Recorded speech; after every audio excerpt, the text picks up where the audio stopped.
Okay, good. Meet Paul Alexander.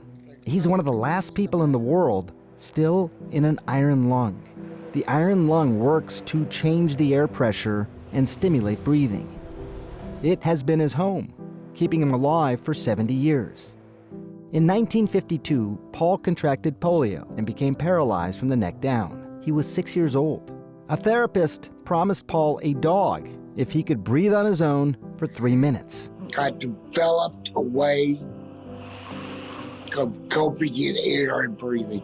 I worked on it for a year before I could reach the 3 minutes. But I reached it. Eventually, Paul would be able to gulp or take in air for hours at a time, allowing him to leave the confines of the iron lung during the day and accomplish more than anyone thought was possible for him. College, law school, and a 30-year career as a courtroom attorney. Paul wrote his autobiography, and he's working on a second book now. I've got some big dreams.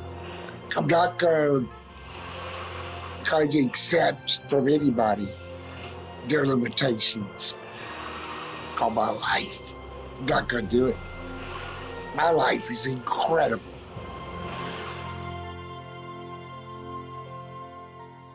He was known by millions on social media as Polio Paul. Paul Alexander of Dallas was forced to live most of his life in an iron lung after contracting polio. He died this week after achieving what few imagined would have been possible. Tonight, KVU's Bob Buckaloo takes a look back at Paul's miraculous life. For 72 years, Paul Alexander lived most of his life in and out of an iron lung. He contracted the polio virus when he was 6 and lost the ability to breathe on his own. A cylinder that encased his body created the air pressure that forced air into and out of his lungs, a cumbersome mechanical lifesaver.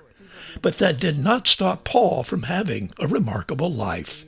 He earned a law degree from UT Austin, wrote a book about his life, and built a big following on social media.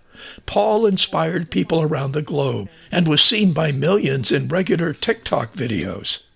Paul eventually taught himself to breathe on his own for a few hours a day and could leave the machine, only to return when it became difficult to draw a breath.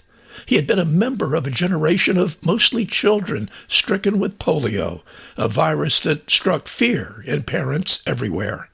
In 1952, during the worst polio outbreak in U.S. history, 57,000 people were infected, 21,000 were paralyzed, and 3,000 died, most of them children.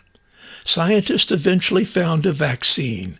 To offer reassurance that it was safe, publicity pictures showed singer Elvis Presley getting one of the first shots. By 1979, polio had been officially eradicated in the U.S., only to return in 2022, when the CDC reported new cases had started showing up in the U.S. Paul passed away this week in a Dallas hospital after contracting COVID-19. Bob Buckaloo, KVU News.